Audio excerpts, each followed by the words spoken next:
when we think about general osteoarthritis, overuse arthritis, it's pretty even between men and women.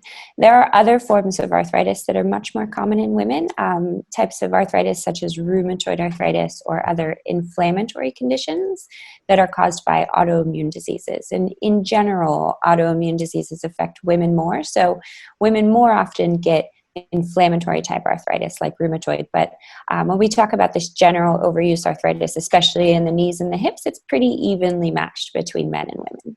Okay, yeah, that's interesting. And I think I've read something also about how, unfortunately, in some cases, women may be more likely to sustain injuries such as while playing football or soccer to the knees than men, just because of some subtle variations in anatomy, and that can then predispose. If you're more likely to have these types of injuries, then perhaps you're more likely to develop the potential consequences of that, such as this. Exactly.